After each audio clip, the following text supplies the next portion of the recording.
Baik, tentang balance sheet atau laporan posisi keuangan, atau mungkin Anda lebih familiar dengan istilah neraca. Neraca itu timbangan ya. Jadi harus seimbang atau harus balance. Balance sheet ya, balance atau neraca. Ini laporan posisi keuangan. Apa itu laporan posisi keuangan? Yaitu laporan yang di dalamnya itu ada aset, ada kewajiban atau liabilitas, dan ada modal atau ekuitas. Sehingga Anda tahu ada apa? Ada rumus akuntansinya itu kan aset sama dengan kewajiban dan modal. Balance ya. Jadi aset sama dengan kewajiban plus modal. Nah, itu uh, rumus dasar akuntansi itu di neraca itu ya. Gitu. Jadi seimbang antara aset dan kewajiban plus modal. Nah, apa itu aset? Nah, ini adalah di dalam neraca itu ada 3 elemen laporan keuangan dari 10 elemen laporan keuangan yang SFAC nomor 6 kemarin, replaces number 3 kemarin ya. SFAC nomor 6 pengganti SFAC nomor 3 itu isinya adalah elemen laporan keuangan yang ada 10. Nah, 3-nya itu ada di sini. Yang pertama adalah aset atau aktiva. Adalah sumber ekonomi yang diharapkan memberi manfaat di masa mendatang yang cukup pasti. Ya, cukup pasti ya. Yang dikuasai atau juga bisa diistilahkan dimiliki. Ini dua hal yang berbeda. Yang dikuasai atau dimiliki oleh perusahaan sebagai hasil atau peristiwa transaksi di masa yang lalu. Dimiliki itu misalnya kalau gedung itu dibeli. Nah, perusahaan membeli gedung atau perusahaan membangun gedung itu dimiliki. Kalau dikuasai itu perusahaan menyewa gedung untuk kantor pemasaran selama 10 tahun, selama 5 tahun misalnya. Nah, itu dikuasai. Jadi baik dimiliki maupun dikuasai itu sama-sama dianggap sebagai aset perusahaan, walaupun nggak dimiliki ya. Mencintai itu juga tidak harus memiliki ya. Nah, seperti itu. Contohnya apa? Di aset itu nanti kita lihat, nanti ada aset lancar, ada aset tetap dan sebagainya. Nah, contohnya itu kas, persediaan, piutang, surat berharga, tanah, gedung, kendaraan dan sebagainya itu ya. Itu dan lain-lain tuh masih banyak. Ada aset lancar, ada aset tetap, ada aset yang lain, nanti kita lihat. Nah, elemen yang kedua yang ada di dalam neraca laporan posisi keuangan itu adalah kewajiban atau liability atau liabilitas. Nah, ini adalah hak kreditor atas aset perusahaan. Jadi kreditor itu punya hak atas harta perusahaan.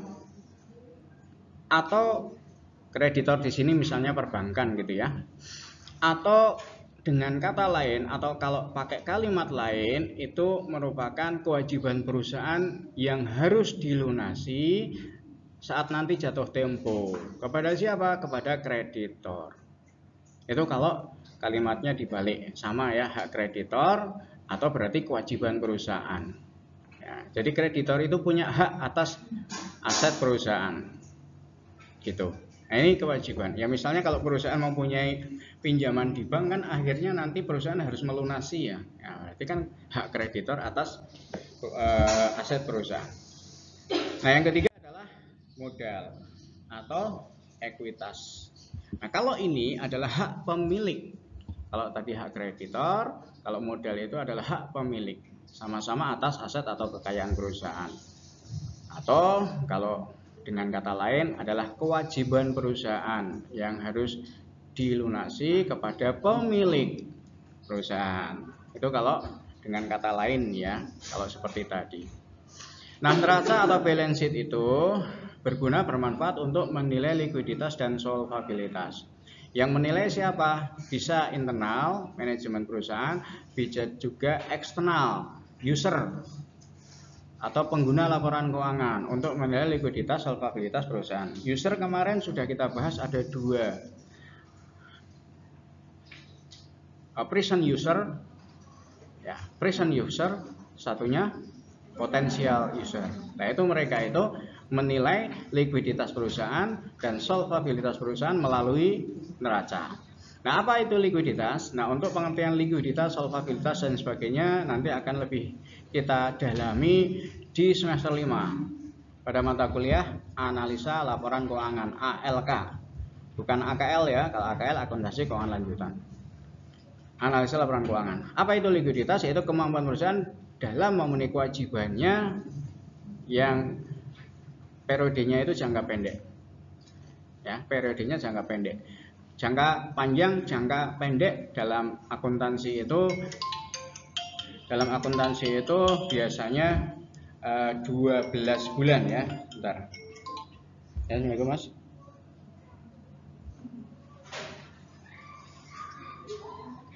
Kok ngapain dia Mas? Iya, masih ngajar. Iya. Oh, apa jenengan kesini apa di telepon nggak bisa ya? Oh, belum. Apa aku yang tak cari dulu di ruang mana gitu?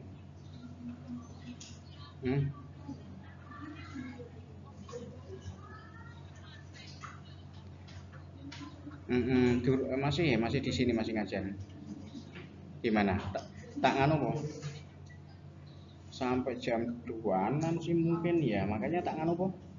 Tak nganu dulu. Atau gimana? Ya wes nganu dulu wes. Ya nanti sugeng nganu kon telepon lagi kalau enggak ke situ. Ya nggih. Nggih. Salam.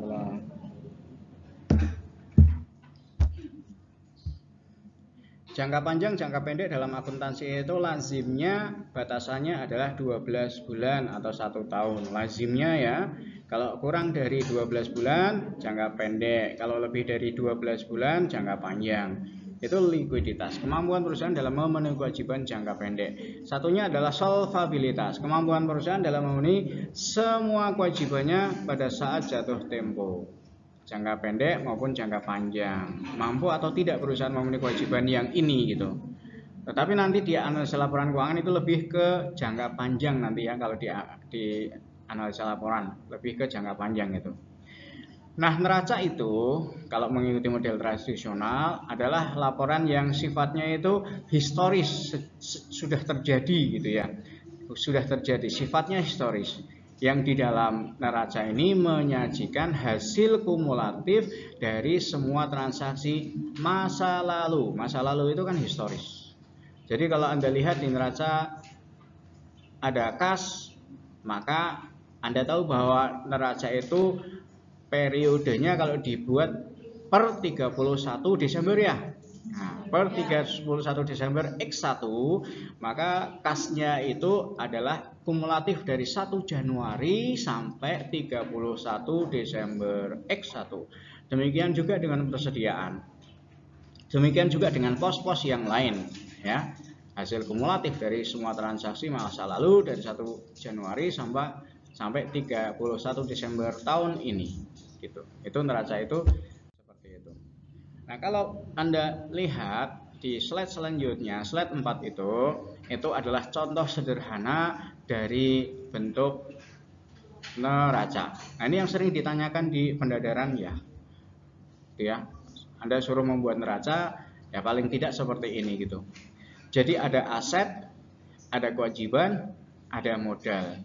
Nah, modal di situ harusnya tertulisnya nggak tahu ya, yang Anda print itu bagaimana, tetapi yang ada di saya itu modal itu tertulis itu kan aset, kewajiban kan hurufnya kapital semua ya. Nah, ini juga modal itu harusnya kapital semua karena ini elemen laporan keuangan. Tadi aset, yang kedua kewajiban, yang ketiga modal. Nah, itu bentuk hurufnya harus sama dengan aset dan kewajiban harusnya gitu ya. Nah, apa saja aset?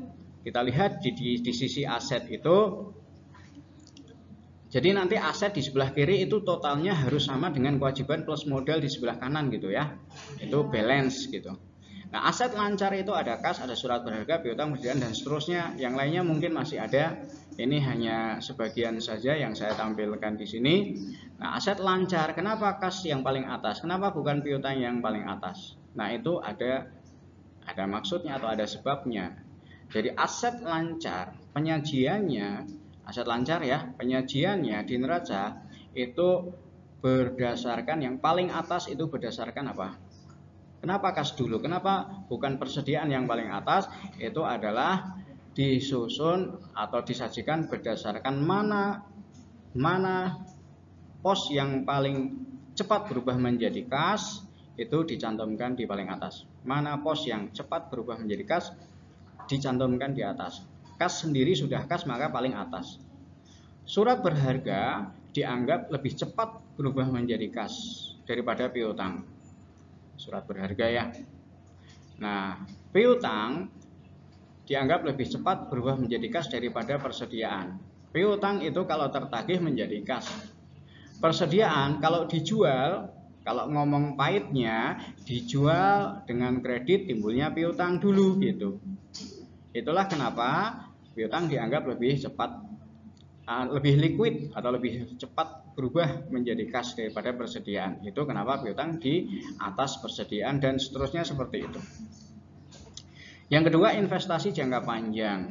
Ada investasi pada saham biasa, ada investasi pada obligasi. Ini artinya misalnya kalau perusahaan punya kelebihan dana, daripada hanya disimpan di brankas tidak produktif, maka kelebihan dana atau kas ini dibelikan pada saham biasa perusahaan lain. Jadi katakan ini perusahaan XYZ, nanti dia akan beli saham perusahaan ABC.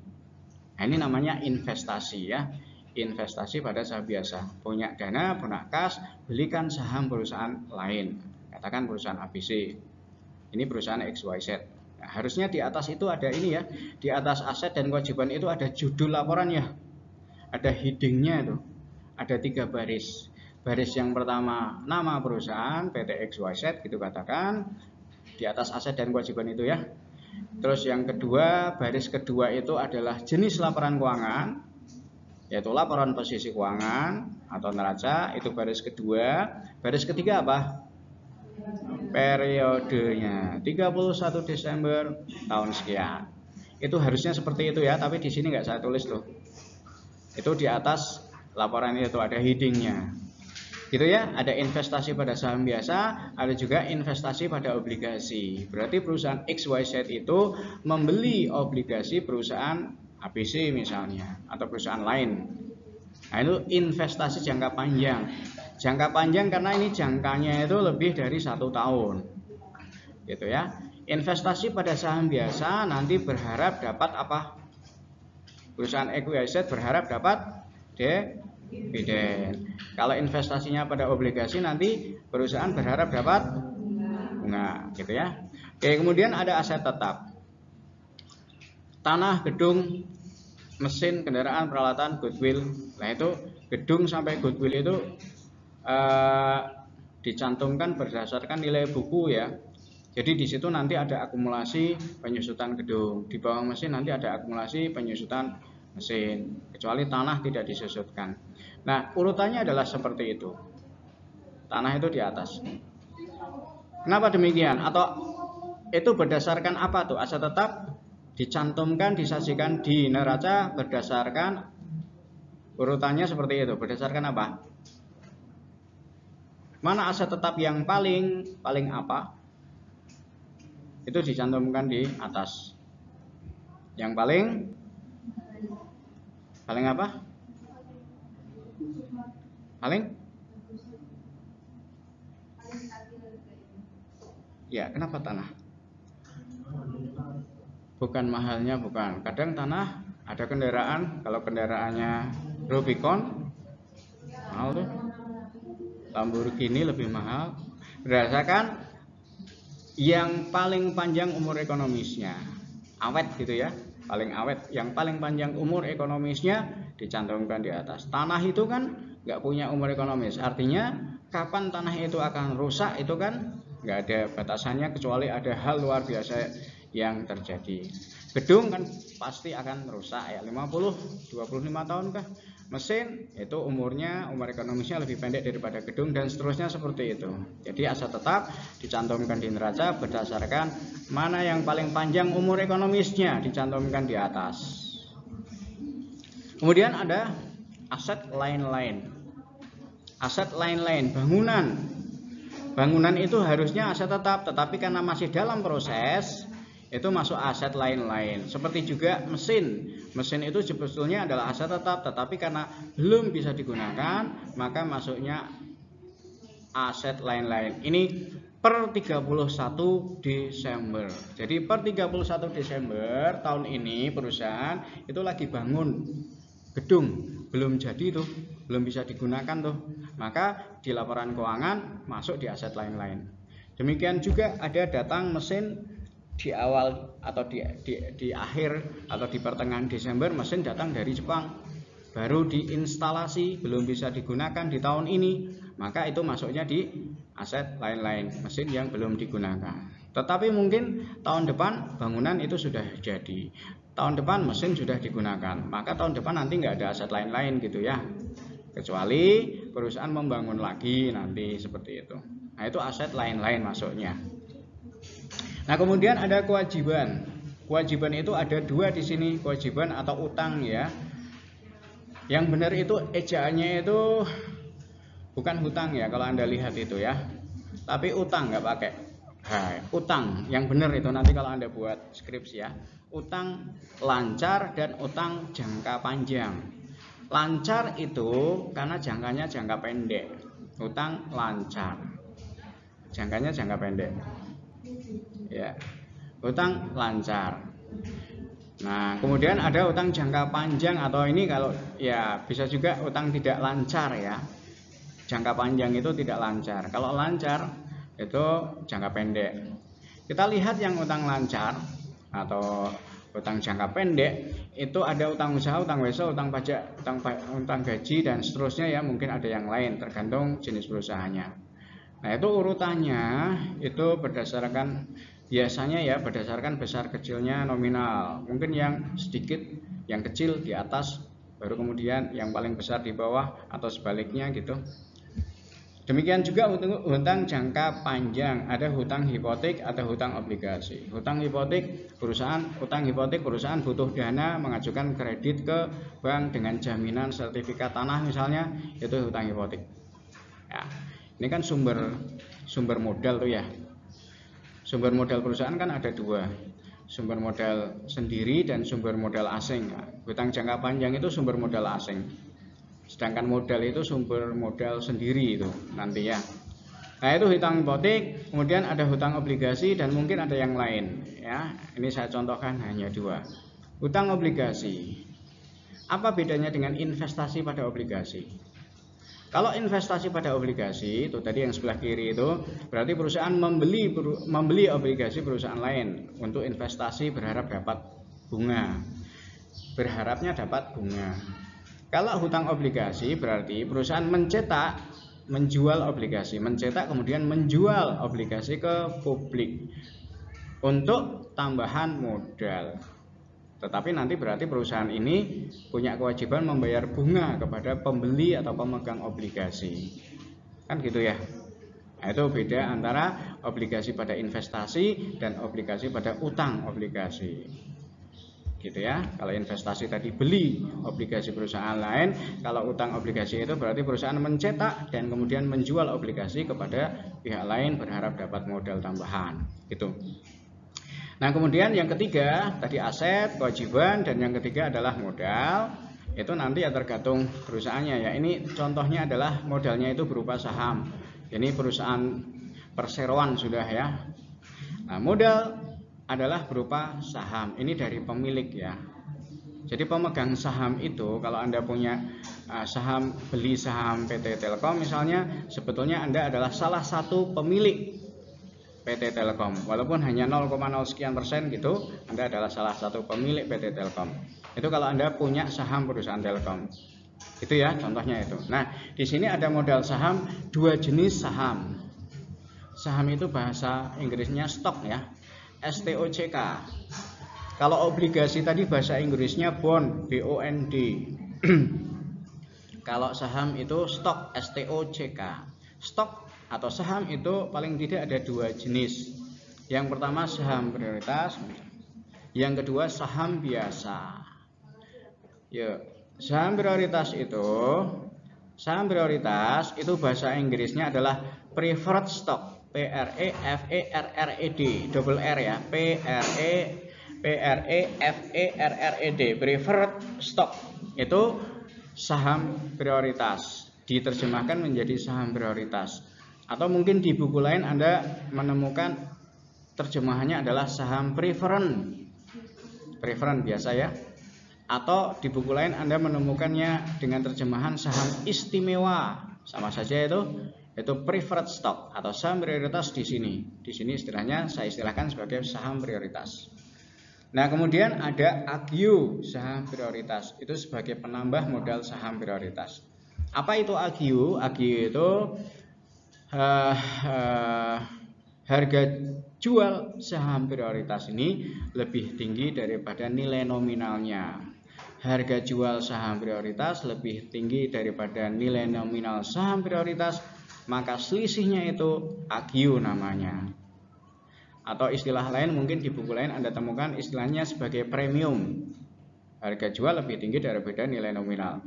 Kalau sebaliknya, harga jual saham prioritas lebih rendah daripada nilai nominal saham prioritas, itu selisihnya namanya dis-AGIU. Nah, dis-AGIU itu mungkin di buku lain Anda temukan istilahnya sebagai diskonto. Ya, kalau AGIU tadi mungkin istilah lainnya di buku lain premium.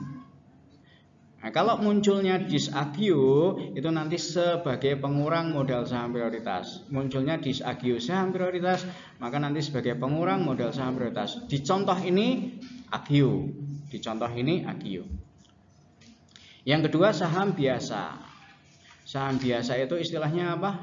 Kalau tadi preferred stock, kalau saham biasa istilahnya common stock, COMMON, common stock. Itu saham biasa.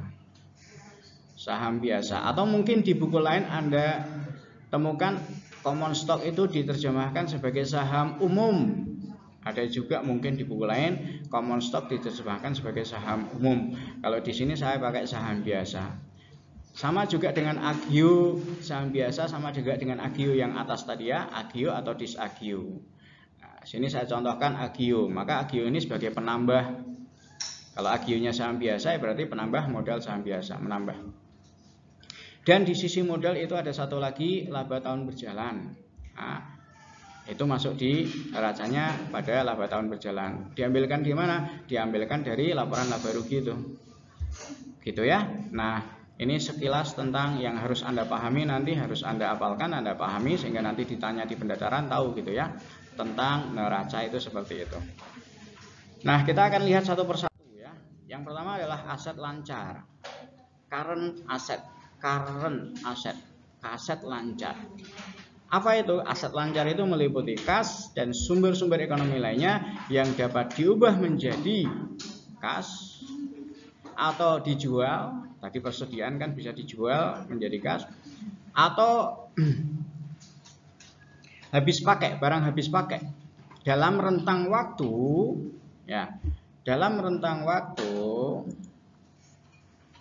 1 tahun atau 1 siklus operasi normal perusahaan itu dibandingkan mana yang lebih panjang. 1 tahun itu 12 bulan. Nah, 1 siklus operasi normal perusahaan itu adalah, gampangannya saya contohkan perusahaan dagang ya. Kalau perusahaan dagang, Anda punya perusahaan toko gitu, Anda kulakan, Anda jual, Anda kulakan, Anda jual gitu ya. Nah, saya contohkan itu saja. Perusahaan dagang.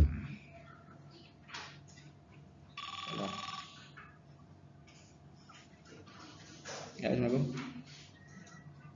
Iya. Iya, benar.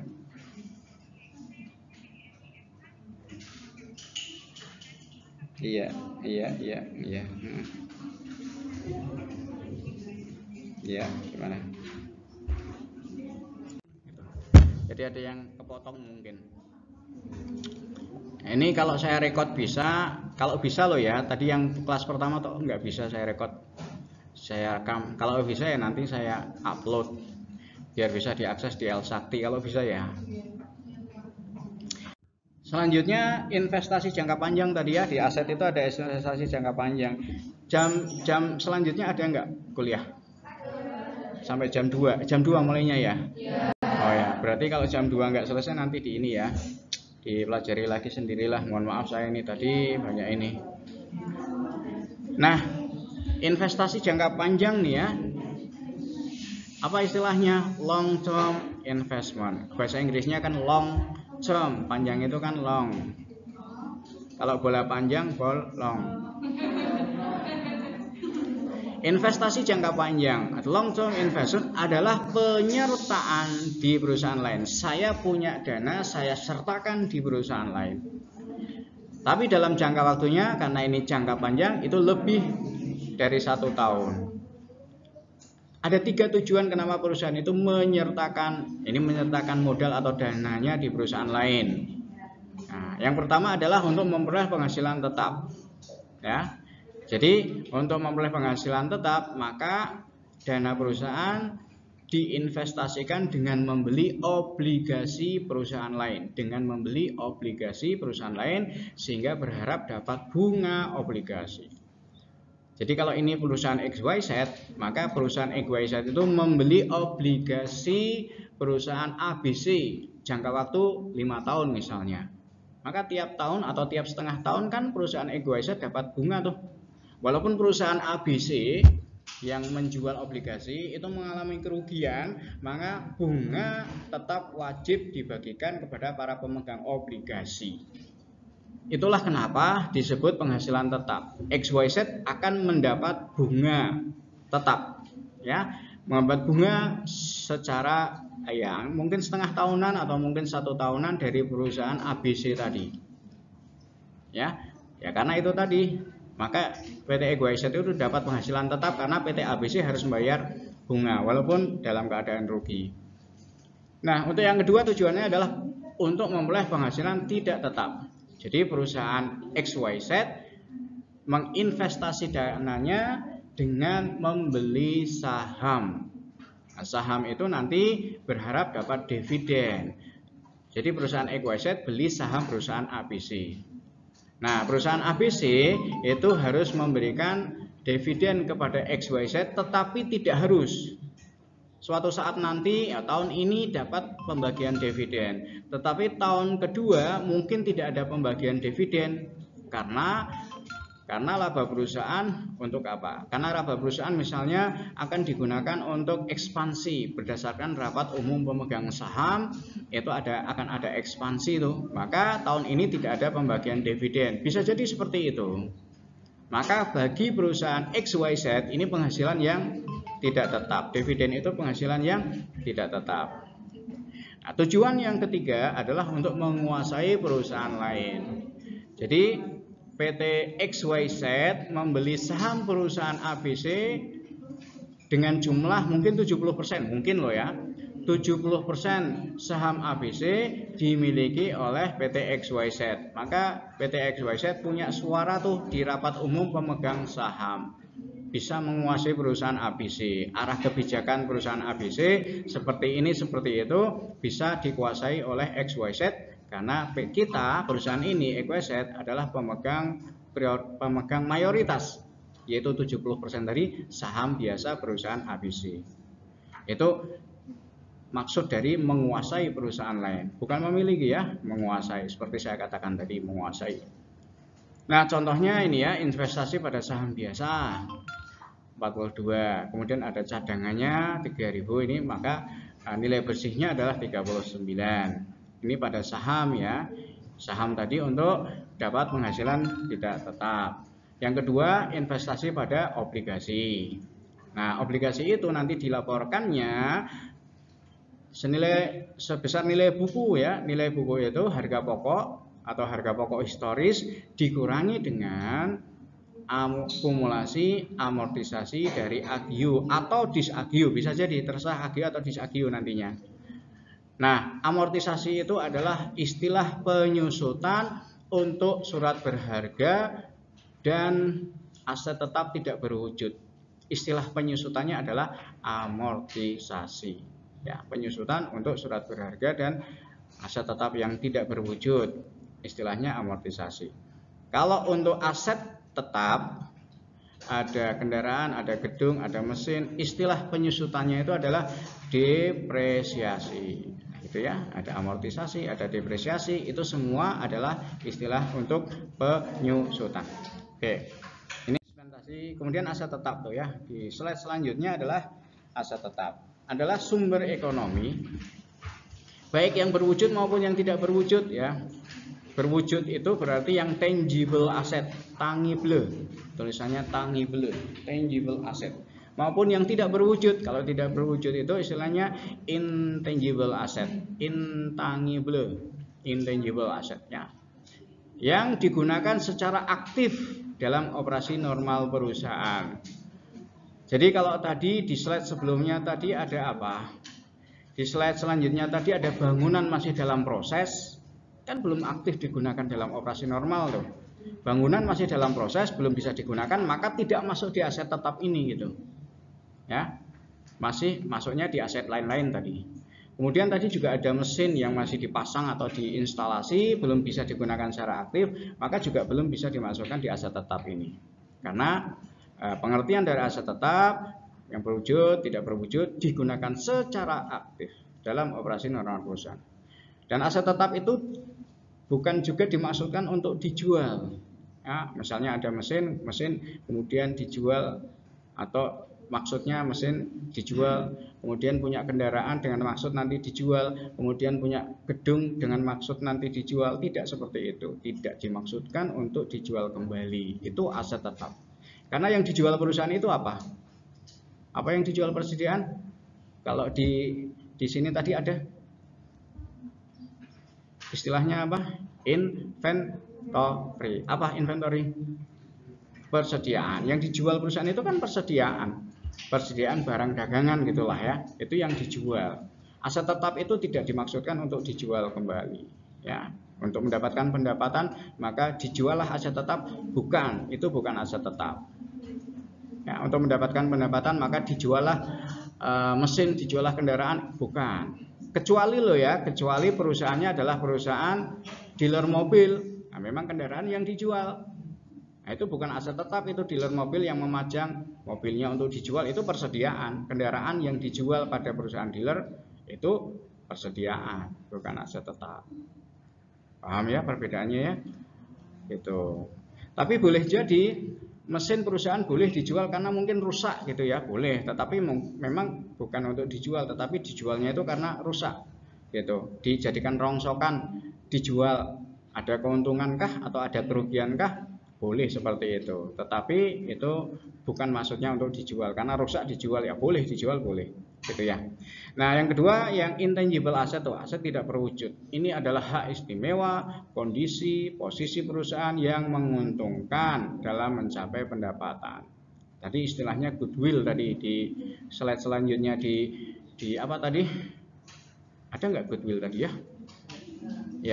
Ya misalnya perusahaan berada di posisi tengah perkotaan yang ya itu menguntungkan misalnya ya. Nah, itu ada nilainya itu.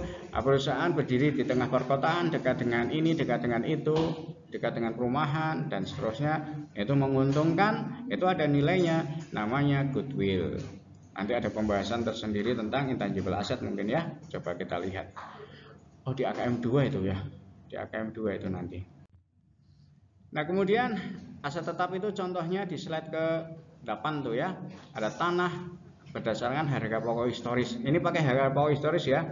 Misalnya ini adalah tahun kelima berdirinya perusahaan. Tahun pertama dulu beli tanahnya adalah 14.000. Tahun kelima dicantumkannya ya 14.000. Itu kalau pakai harga pokok historis atau historical cost. Tetapi kita kan sekarang pakai IFRS, International Financial Reporting Standar ya. Kemarin sudah kita bahas IFRS. Nah kalau IFRS itu tidak pakai historical cost, tidak pakai harga pokok historis, tetapi pakai apa kemarin? Fair apa kemarin? Fair play? Saya bilang bukan fair play tapi fair. Kalau olahraga itu kan ada fair play. Kalau di sini ada fair Nilai itu apa? Nilai bahasa Inggrisnya nilai value. Nah, kalau ini pakai fair value, nilai wajar. Jadi kalau sekarang tahun ke-5, dulu belinya tahun pertama 14.000, maka tahun kelima itu dinilai kembali itu tanah mesti harganya nilainya naik ya, maka tidak dicantumkan 14. Itu fair play seperti itu ya. Oke, sebenarnya bangunan pun seperti itu. Tapi kita pakai contoh, pakai yang historical ya, yang Anda bisa paham, yang lebih bisa dipahami gitu. Bangunan 24 waktu tahun pertama dibeli atau dibangun dengan harga 24.000. Nah, akumulasi penyusutan sampai dengan tahun kelima adalah 12.000. Berarti per tahun berapa itu? 2,4 juta. Benar. Per tahun. Jadi tahun pertama biaya penyusutan 2,4 juta. Kalau pakai garis lurus ya, 2,4 juta, tahun kedua 2,4 juta, tahun ketiga 2,4 juta. Per tahun sama 2,4. Sehingga kalau selama 5 tahun benar nggak 12? 2,4 kalikan 5 12. Berapa sih? Ya pokoknya itu ya. Oke, sehingga kemudian nilai bukunya 12.000 tuh, ini nilai buku itu 12.000. Demikian juga dengan mesin ya. 36 waktu beli, akumulasinya sampai dengan tahun kelima 6.000, sehingga nilai bukunya 30. Demikian juga dengan kendaraan, waktu beli 45, akumulasi penyusutan sampai dengan tahun kelima 28, sehingga nilainya 12. Nah, itu ada goodwill tuh, nilai buku 3.000 ya, ada hak paten. Jadi kalau tadi contohnya hanya goodwill, di sini ada 2 contoh intangible asset, ada 2 contoh dari aset yang tidak berwujud, yaitu goodwill dan yang kedua adalah hak paten. Jam kedua di mana? Di sini? Hah? Sudah mulai belum? Siapa ya, Pak? Oh, Bu Dokter Sylvia. Bu Dokter ya? Sudah mulai belum? Belum ya? Sudah ada enggak di grup? Biasanya kan kasih ya? Sudah ada linknya? Sudah ada linknya? Ya, kalau sudah ada linknya berarti sudah online ya. Boleh saya akhiri atau kita lanjut? Sudah dulu? Saya nanti kalau misalnya saya lanjut, kemudian saya nggak enak karo Bu Silvi gitu. Ini apa sih selanjutnya? Terakhir ya, aset lain-lain nih. Aset lain-lain, aset yang tidak dapat dikelompokkan ke dalam aset lancar, tidak dapat juga dikelompokkan ke dalam aset tetap, tidak dapat juga dikelompokkan ke dalam investasi jangka panjang, maka masuknya aset lain-lain. Seperti tadi dicontohkan, di tanggal 31 Desember, di tanggal laporan keuangan, itu masih ada bangunan yang belum bisa dipakai, belum bisa aktif digunakan dalam proses produksi karena masih dalam pembangunan atau proses konstruksi. Maka bangunan yang seperti ini masuk dalam kelompok aset lain-lain. Ada juga misalnya mesin baru datang dari Jepang, tadi saya katakan seperti itu, masih dalam proses instalasi pemasangan, belum bisa digunakan secara aktif dalam proses produksi, maka mesin yang seperti ini masuk ke dalam aset lain-lain dengan nama mesin belum digunakan, atau mesin masih dalam proses instalasi, atau apapun gitu ya, yang bisa menunjukkan bahwa ini mesin belum bisa digunakan. Maka jumlah aset lain-lain adalah 40.000. Begitu ya. Mohon maaf saya harus mengakhiri ini ya. Sebetulnya saya pengen tahu hasil ini rekamannya seperti apa. Kalau yang tadi kelas sebelumnya tadi kayaknya gagal, belum bisa ini ya. Baik, gitu aja ya. Absennya sudah semua. Ya.